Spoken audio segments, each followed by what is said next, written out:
it's kind of funny because I had just lost my conditioning on something. So before the beginning of each video, I used to sit and pause for 20 seconds so I could edit that out and slide the intro in. But I haven't used the intros in so long that I out-conditioned that, and just as soon as that conditioning ran off, people wanted the Halloween intro back, so I gotta try to recondition myself to wait to edit it in better. But anyway, we're doing Charlie Brooker's what's it called? Screenwipe today.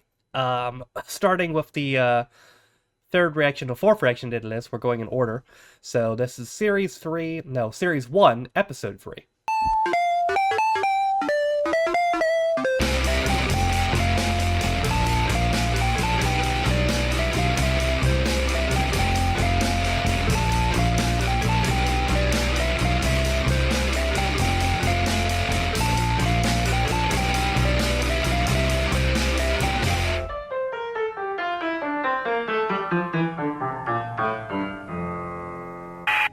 Hello and welcome to Screenwipe, or Willkommen außen Screenwipen, as they say in Germany. This is a program all about television, and I'm your host, Charlie Brooker. Cheers. Cheers. It's Halloween music.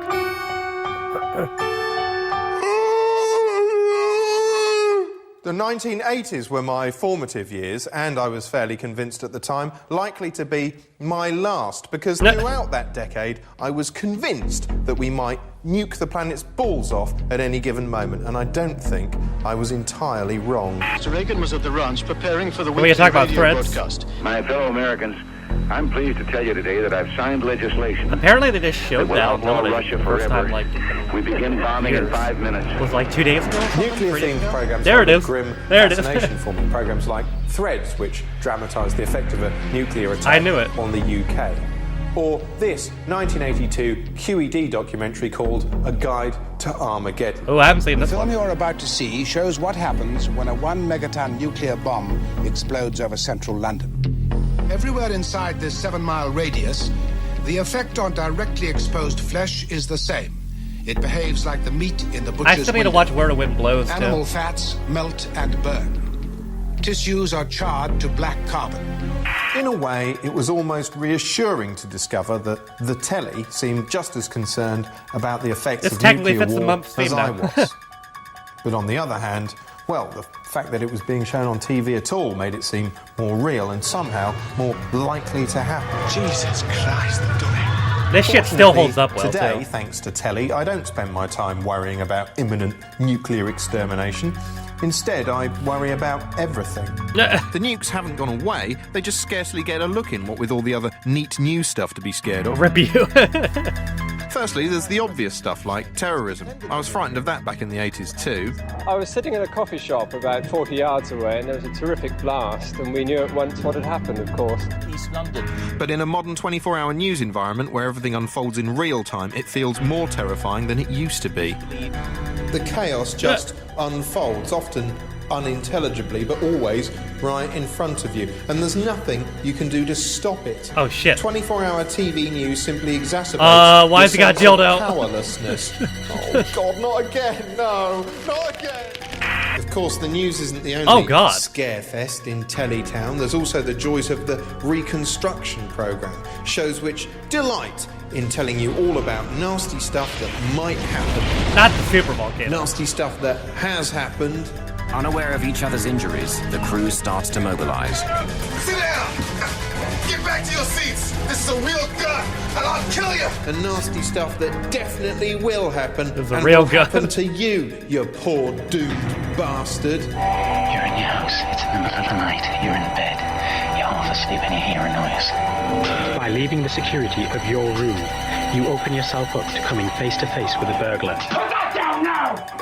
Put it fucking down! The most familiar Reconstruction show is probably Crime Watch UK. Get Come here! Oh, shit. Hold it! Shut up! Crime Watch has been around so long, it's easy to take it for granted, but mark my words. Watch it on your own in an isolated cottage on a dark evening, and I guarantee you'll have the most terrifying night of your life. Bet. What the f*** was that? Seriously, what the f***? Come on. I am armed. I've got a gun. Come on. Come on, show yourself. Ooh. They killed Charlie. Yeah, ambulance, please. Oh, never mind. Hi, yeah, no, I've sort of blown my leg off. Well, everything below the right nut is just gone, basically. It's all a bit of a mess. Of course, when it's done scaring you with what the outside world's got to offer, TV's quick to remind you, well, that's nothing compared to the shit you'll inflict on yourself if you don't stop smoking, stop drinking, stop speeding, stop eating salt, stop not buying a smoke alarm, stop everything. Some people think it's all a conspiracy, that the system wants to keep you afraid so you'll stay indoors and keep watching. I'm not sure that's true, but then I would say that, wouldn't I? I guess the thing to you probably keep should buy a sight smoke of is alarm. that things are never quite as perilous as TV would have you believe. I mean, look, this half of the screen represents normality, while this half represents rare horror. Which one's your eye drawn to? Which one's going to stick in your mind? All very well, but what am I saying exactly? Well, be not afraid, I suppose. Yeah, the world's a nasty place at times, but hey, we can change it, yeah? Together. Maybe if we look inside and learn to love a bit more and fear a bit less, then together we could... Jesus Christ, it's a mouse! It's a fucking mouse! It's a fucking mouse! It's now 25 years since MTV started, back in the days when cantankerous old men were still allowed to be pop stars, and computer graphics like this were considered cutting edge. Look at that, it's rubbish. That's nightmare. Everyone must have been stupid back then. God, no. Anyway, today MTV is just one of many stations that squat around on cable and satellite waiting to crap music all over your carpet. Not anymore. Just like radio stations, each has its own target audience. There's shiny pop stations serving up an endless string of fresh-faced mewling little tits for the benefit of undemanding pubescents. Christ, is it just me or do McFly look like sort of Muppet baby farmhands? These poppier networks often feature the most startlingly sexual imagery you'll see this side of a bend-over video. It's really not good for me looking at that. It's not. I don't know, I'm not turning over until they show us their Then there's stations specialising in shouty guitar bollocks for misunderstood teenagers who don't want to tidy their bedroom and don't care who knows it. Linkin Park rules, you can go fuck yourself.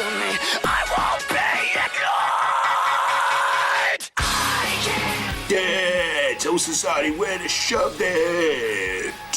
Very expensive video, presumably paid for by the Absolute Bloody Subversion Corporation Incorporated. Don't be mad because you have a shitty taste in music. Students, meanwhile, are catered for with the likes of MTV2, which specialises in artsy alternative stuff, which sometimes tips straight over into outright pretension. This is just porn. Finally, for tragic care home cases like myself, you've got stations like Magic, which specialise in blurry old stuff.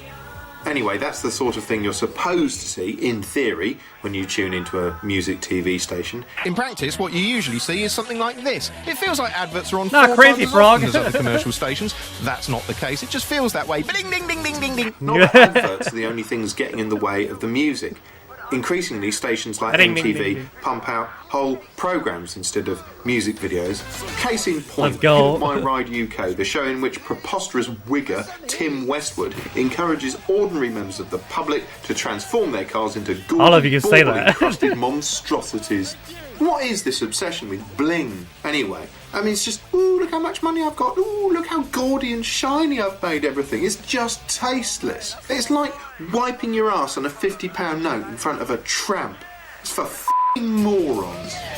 Anyway, my favourite music station has to be Channel U on Sky, because it's the only one that seems to show things you don't see on all the other stations, and it feels to me at least like it really means something to its audience, even if being a 30-something media tit myself, half of what they're saying sails clean over my bloody head. Cause there ain't no rules in the conking war. Everyone's involved in the conking war. If I see by them, then I'm conking the law. I have no idea Whatever what a conking war is, but these young fellows have certainly made it sound jolly exciting. Anyway, there you go. Music TV channels. They're like radio, basically, but minus the whole point of music, which is to listen to it, not look at it. Sorry, madam. Whiffs a bit, doesn't it? Fuck the smell, the toilet's talking. Yeah, what the Your fuck? loo is clean and fresh at every visit. Ah, madam. You don't need toilet cleaner, you need an exorcist. Oh, madam, would you like to shit in my mouth? Yeah, what the fuck? Oh shit. Who are you, Doctor Who? Wait, fuck, is this gonna Yes, spoil everyone Doctor loves Who the for new me? Doctor Who because it's brilliant and one of the best things the BBC has ever Okay, no, done. he's on series 1, it's okay. Don't laugh. But with this and 60s classic A for Andromeda being remade for BBC4, here's some other old sci-fi shows you might want to revisit. Ready for this?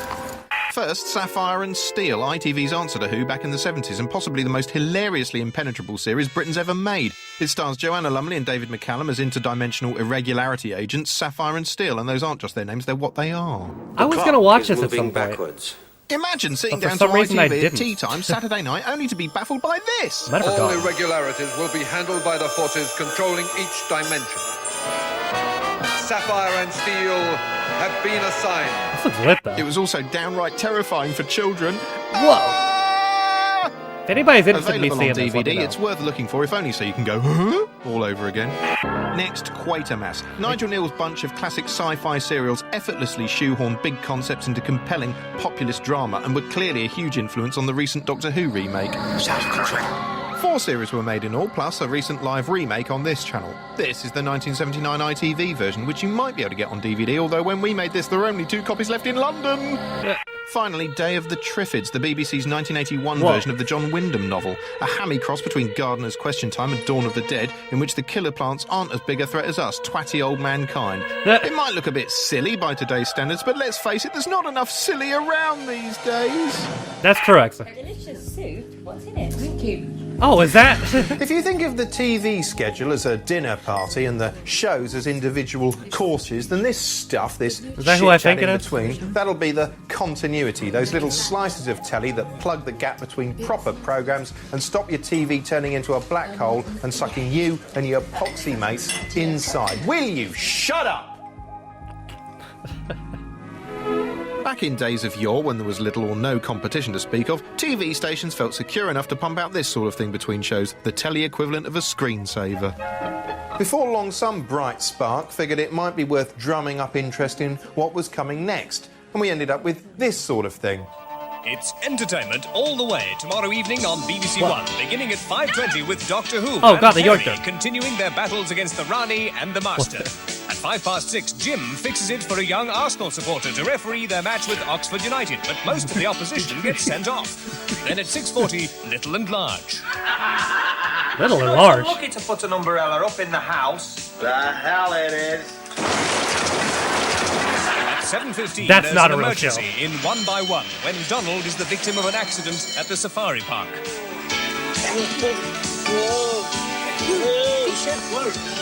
The antidote syringe. At 8:05 in Dynasty, Alexis finds a new man in her life. Were those last 2 real I am shows? certain this is going to be a good evening. At 8:50, Bergerac runs into a problem.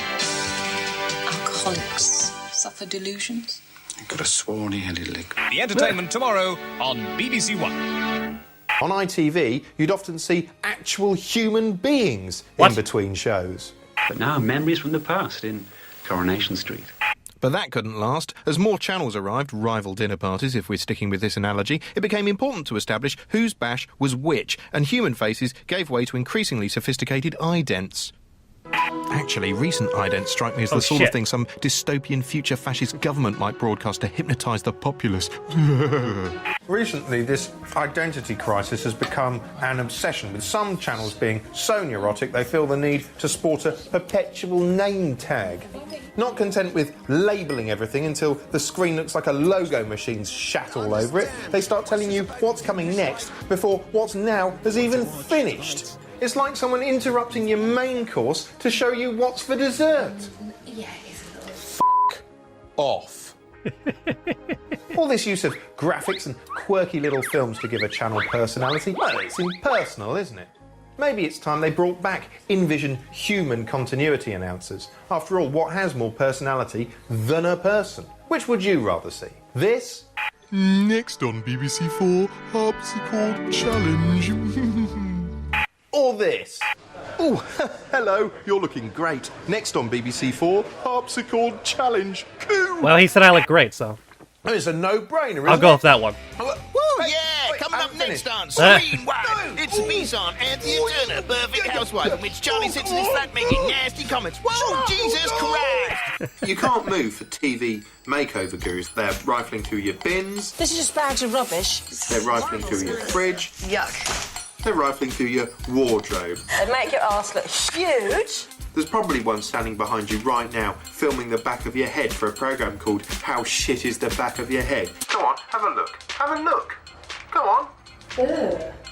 I think the burning question about all TV makeover gurus is this. If they've got all the answers to life in their pocket, why do they look so bloody unhappy? OK, look at Gillian McKeith, for instance. Christ, Gillian, surely things can't be that bad. OK, so your whole show's just an excuse for the middle classes to sneer I thought that was Liz Truss for a second there. You can at least fake a smile, couldn't you? Actually, no, she can't. Have you ever seen her try to smile? She looks like she's trying to shit out a pine cone, which, I suppose, given her dietary advice, she probably is.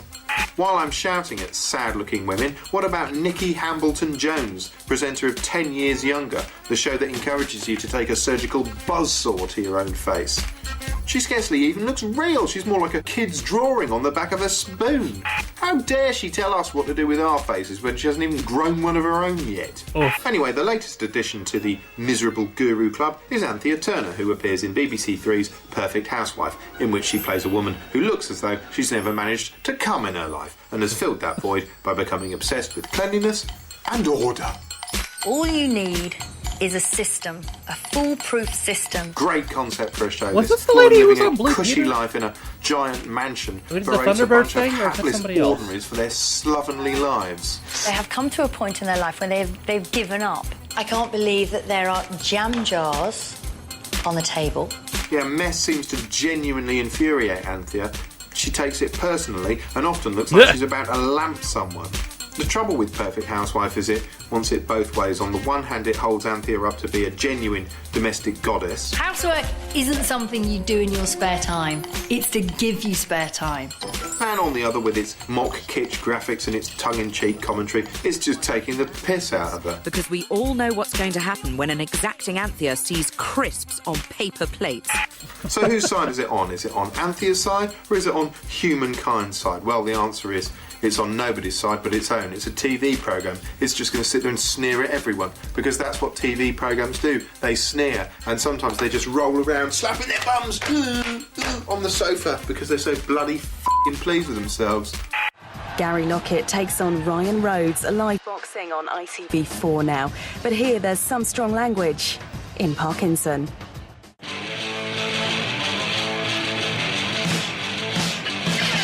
The hell is Alex?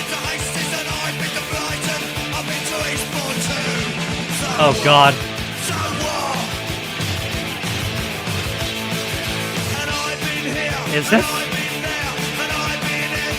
Is this legit?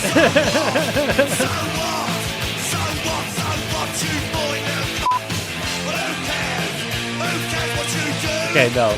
The song's not legit. But the ending might be.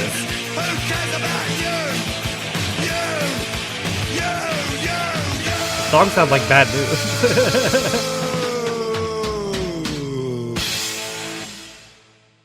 Now here's comedian Simon Farnaby with a show he feels is much maligned.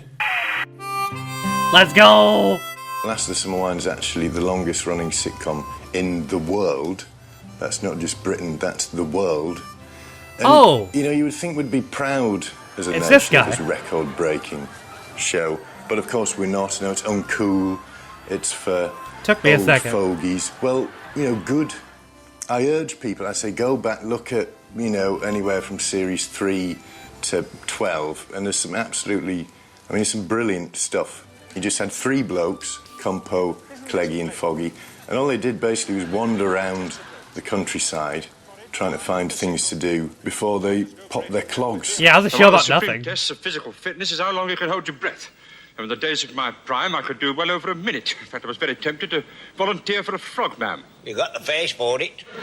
Literally nothing happens. I mean, Samuel Beckett could have written it. And you always wonder, when you're watching the start of Last of the Summer Wine, what am I looking at here? Why am I looking at a load of trees? And I think, well, why not have a look at some trees? Trees are nice. And then the camera sort of pans onto our homeless heroes, because you never see where they live, these people, so they are essentially you do in the first tramps. series. And you've got Compo playing in the stream there with his little boat, and then Cleggy philosophising, and then Foggy, who is one of the best sitcom characters of all time, has this incredible bout of existential ennui. Oh, my God, I was afraid of this when I had to retire. It's so easy to drift into I haven't seen that character, by the way. And his solution, he wasn't I in think, series 1. is just sublime. I am going to yonder bridge. There I shall station myself in such a position that I can observe the life in the water below. I shall blend into the background so as I become as one with the stonework. And there I shall record in my notebook the detailed observation of the fish life of the stream. What you get a lot in Last of Summer Wine, which I really love, is you get the thoughts that crop into your head when you're bored of all normal thought, especially from Cleggy. I think ears are very interesting. Have you ever thought that if they were more square, how the corners would tend to cut the pillow? You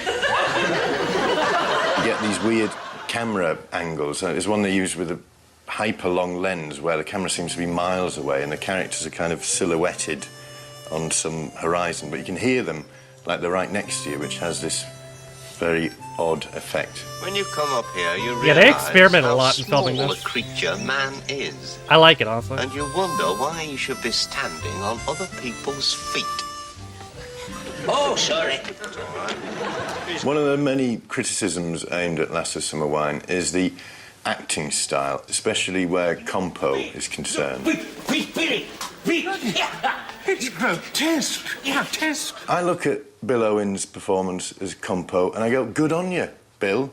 You know, why not? I hope I'm fighting librarians, shouting, molesting old ladies. You know, at his age, he does well, especially after all the fags he smoked. Oh, you must have lungs like tangled Yeah, I know he's still alive. Lend us a quid. You hear the youngsters, the kids, going, nah, I don't want to watch that. Okay. My gran watches that. And I'm like, why is that a reason not to watch it? Your gran's lived through wars and things. She's seen loads of telly. I think you should listen to your gran rather than your mate who watches coupling just so he can go and beat off over the girls later on. There's no eye candy in Last of the Summer Wine. man, This leave is not coupling the alone. land of the beautiful people and good. You know, I don't need to see attractive people hanging around in front of my eyes when I'm trying to have a laugh. I want to see hideous old people who don't care anymore. Now that's funny. Maybe it is just for old people, but aren't we all going to be old someday, hopefully? And I hope that Last of Summer Wine's still around, because I think I'd like to spend my afternoons pushing my best mate down a hill in a tin bath on wheels. I think that'd be good. Oh, shit. I don't know. Is it any good? What do you think? Nah, it's rubbish.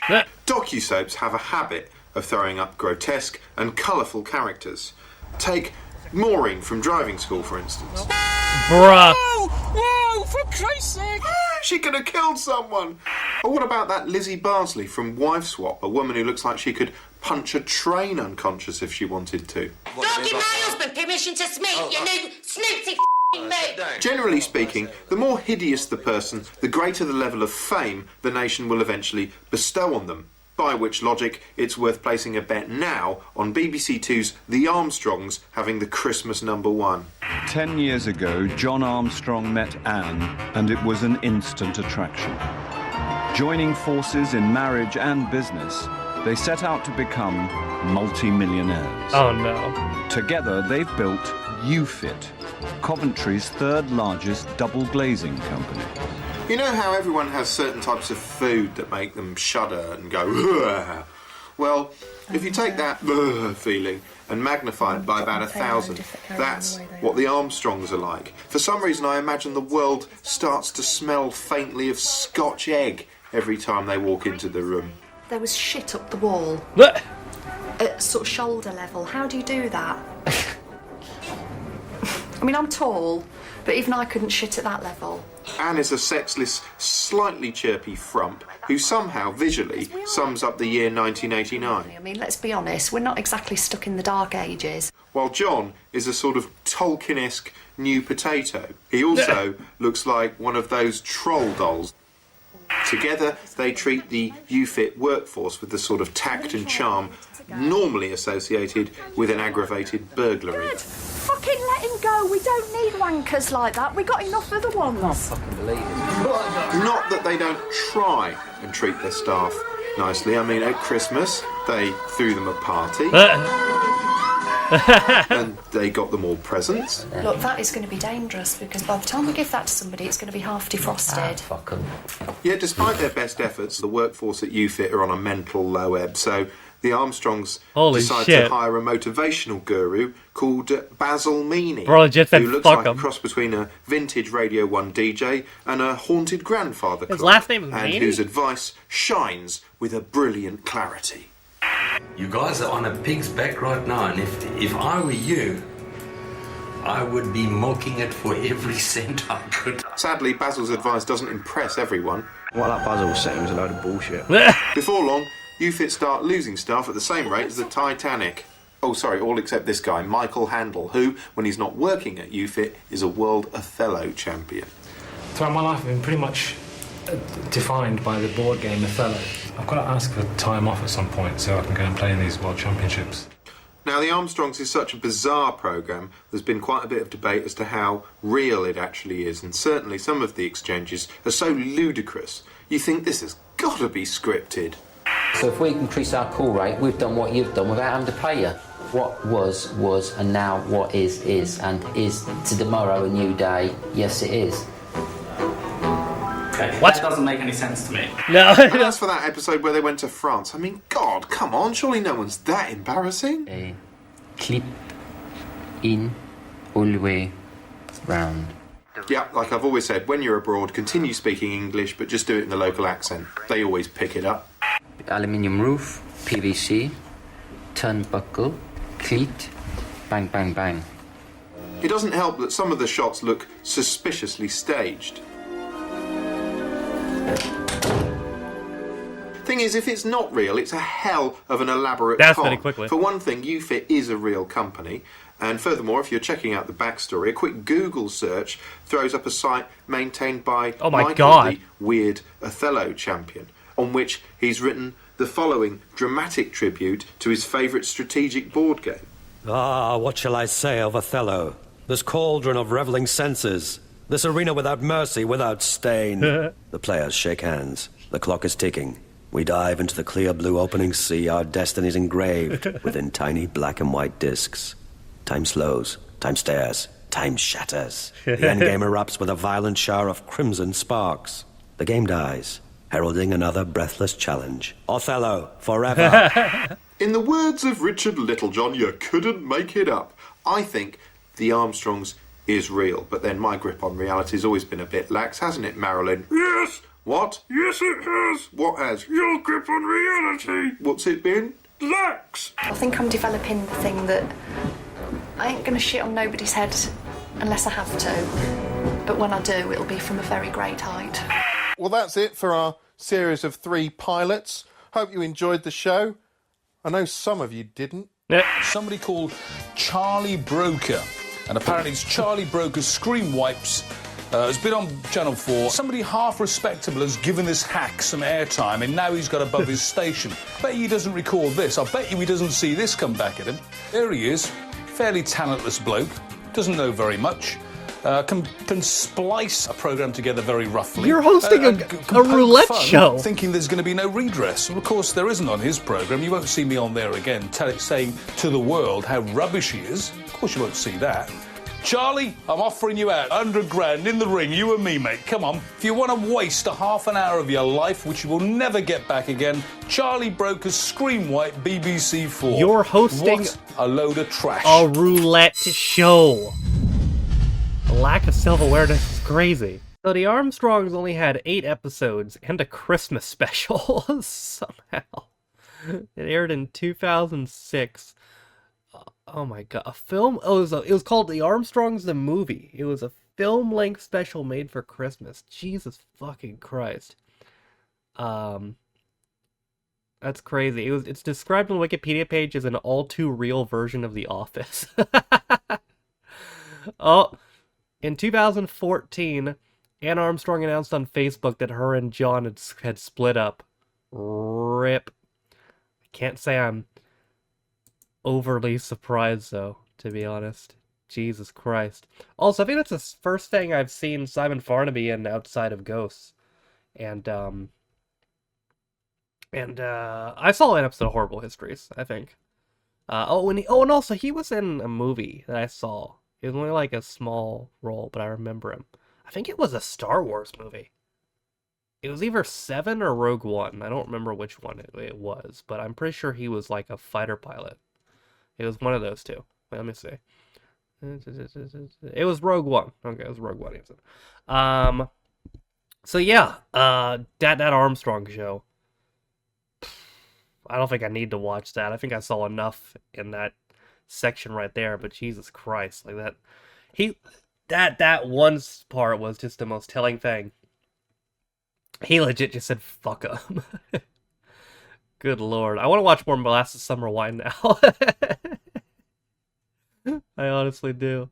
Alright, well, that is going to do it for another reaction Charlie Brooker's Screenwipe. I hope you guys enjoyed it. Thank you guys for watching. If you liked the video, be sure to leave it a like. If you didn't like it, don't. If you want to follow any of my social media links, they're all in the video description, as well as names on my patrons. If you didn't know, you can be Patreon me for as little as $1 or £1. You get extra reaction videos, as well as reading comments up to date, or at least sometimes more. Of all being said, though, my name is Tafford. It's been my 6th total reaction, I think, to Charlie Brooker's Screenwipe, and I'll see you guys next time. Bye.